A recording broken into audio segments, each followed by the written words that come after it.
কে জানতো একটা রাতেই ঘটতে যাচ্ছে অর্ধ লক্ষ বাঙালির জীবনের অবসান। পৃথিবীর সবচাইতে নৃশংসতম রাতের মধ্যে 25শে মার্চ 1971 অন্যতম একটি রাত।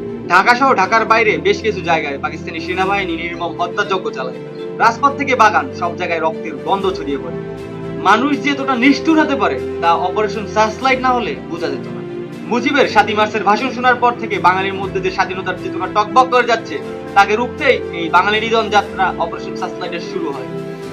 এই রাতেই পাকিস্তানের জেনারেল টিকা খান বলেছিল যে এদেশের মানুষ চাই না, মাটি চাই। আজ সেই 25শে মার্চ। আজ আমি স্মরণ করছি সকল বাঙালিদের যাদের রক্তের উপর দাঁড়িয়ে আমরা পেয়েছি স্বাধীন মাতৃভূমি বাংলাদেশ। আমরা বলতে পারি আমাদের একটি লাল সবুজের পতাকা রয়েছে। আমরা হেরে যাওয়া জাতি নয়, আমরা বিজয়ী জাতি। কিন্তু আফসোস এই যে আপনি আমি আজ তাদেরকেই মাথায় করে রাখছি যারা ছিল স্বাধীনতার বিরোধী শক্তি।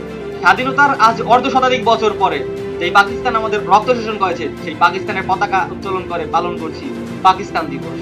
সত্যি বলতে পুরো বাংলাদেশটাই মির্জাপুরে ছেয়ে গেছে। যেদিকে তাকাই সেদিকেই গুপ্ত গুপ্ত গুপ্ত। সামান্য অর্থ ও ক্ষমতার লোভে কোন দিন শুনি যেন মাতৃভূমিকেই কোন রাতে হস্তান্তর করা হয়েছে। জুলাই আমাদের রক্ষা করেছে স্বৈরাচার থেকে, কিন্তু ভাবতে বাধ্য করছে তবে কি আমরা আবারও দাসত্ব করবো অন্য কোনো দেশের? এটা বলাও এখন আমাকে লজ্জা দেয়। এখন ব্যাপারটা এমন হয়েছে যে যদি কেউ মুক্তিযুদ্ধের ইতিহাস বলে, শহীদদের স্মরণ করে, তবে সে স্বাধীনতার চেতনা বিক্রি করতেছে। কেউ কেউ দেখা যাচ্ছে যে মুক্তিযুদ্ধে 30 লক্ষ শহীদ হয়েছে এটা নিয়েও দ্বিধা প্রকাশ করে, মানে স্বীকার করতেছে না যে 30 লক্ষ শহীদ হয়েছে। এখন আমি তাদেরকে বলবো, আপনাদের বাবাকে আপনারা চিনেন তো?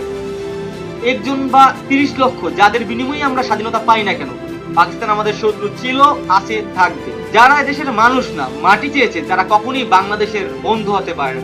সত্যি বলতে 25শে মার্চ রাত নিয়ে বলার পর্যাপ্ত ভাষা আমার আয়ত্তে নেই। তারপর আমি স্মরণ করতেছি সকল শহীদদের,